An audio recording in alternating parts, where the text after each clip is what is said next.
All right guys, so the hitting setup is changing again. I'll show you, I don't know if you remember what it is now. There it is, if you remember, it's the net on a cable that I can pull it back like a curtain, and it's got an impact panel in front of it. And there's my mat. But it's all changing. It's changing because I'm going to add a pull-up bar. Bit of an outdoor gym. Yeah, no spring chicken, not getting any younger, so need to keep doing some exercises. So these poles here, you can see these 4x4s, they are for a very long pull-up bar, which will be about 7 feet above the ground. Had to anchor these into the concrete there. On the other side, on the inside of the shed, I put another 4x4 screwed into the top plate and the bottom plate, and this one is lag bolted into that and down into the concrete at the bottom, so that's not moving. And you might be thinking, ooh, what kind of a long pull-up bar is going to span that without bending? That you'll have to wait until I video it. But basically, it has the added benefit of being further away from that wall. So especially when my daughter hits, getting into a situation where I had to keep, I'll show you, I had to keep moving the net forward, because if it got towards the wall and she hit a low one, it would ricochet there, come back at her like a bullet. So yeah, that will be much safer. And I think tomorrow I'll get to doing the pull-up bar bit. Yeah, and can't wait. Hey, so if you remember, I was going to tell you how I'm going to span about 10 foot width for a pull-up bar. So let me see if I can turn this round. Okay, here we go. So I got to go from there to there. It's about just short of 10 feet. So this is, these are 10 foot long. They call it wrapped 1-inch pipe. So it's 1-inch steel pipe from Home Depot for carrying gas or water, and it is wrapped, which means it's just got like a coat of paint on there, so you can bury it underground and it will last longer. So that's that. But that on its own, for a 10-foot span, would probably flex too much. So we need to stiffen it up. So going inside there is 3/4 inch galvanized pipe. And theoretically, it should fit perfectly inside 1 inch. Had to deburr the inside of the opening there, and I kind of smoothed down, just lightly sanded down the pipe.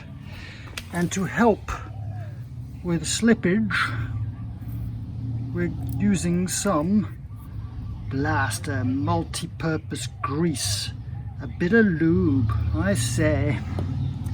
So that's it, that is the plan. So the first 6 inches has gone in okay. I'm bashing it from this end with a big mallet. I've screwed a fitting on the end here so that when I'm hitting it, I'm going to be damaging the fitting and not the actual pipe. Even though I'll be using that thread, I don't want to splay the pipe at the end. So that's it. That's how we're going to try and stiffen up this bar. Let's see how we go. Bit of finessing required.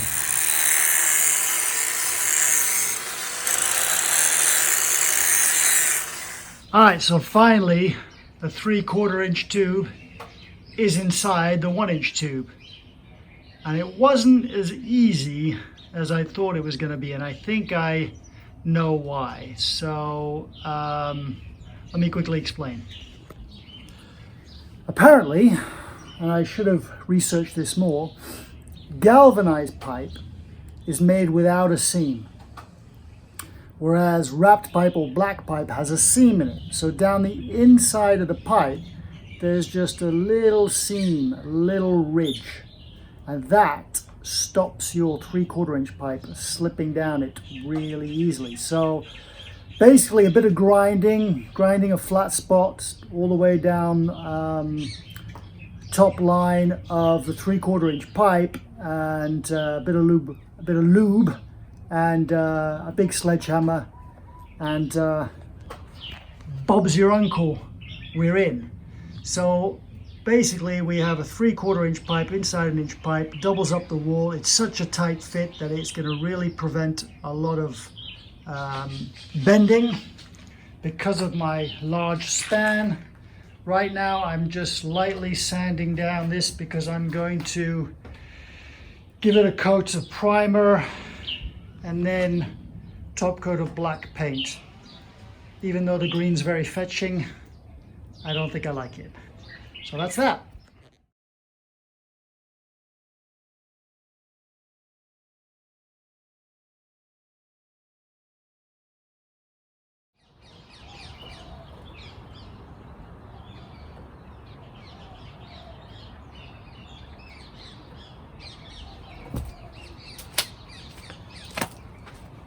Voila! The new hitting setup and pull-up bar is finished. Let me give you a tour. So, as you can see, I have attached my bar up there. So it's about 7 foot in the air. So a little hop up for me. Anchored in there. Anchored in the other side, and more importantly, ta-da! The net slides across like that. So, reasons it's much better is because that bar stays straight all the time. The net doesn't have a tendency to bunch in the middle. It's hanging at the perfect height. It's got a bit of room now behind it between the net and the wall, so any errant balls won't go ricocheting and breaking your face. And I'm just stood a bit further back for hitting, so filming might be a bit trickier, but I'm going to work on that. So I've still got a bit of painting to do, weatherizing as they call it, but that's it. So this is a fantastic setup, my friends. You can see I've also got my Olympic rings. Do some dips on those. That's a fantastic workout. But yeah, so now I can work out at home, get stronger, and also work on my golf game. All right, hopefully you can come up with something similar. It's not that difficult. $100 or so in materials, maybe 150 bucks in materials, nothing really. And I got a cracking setup. Catch you guys later.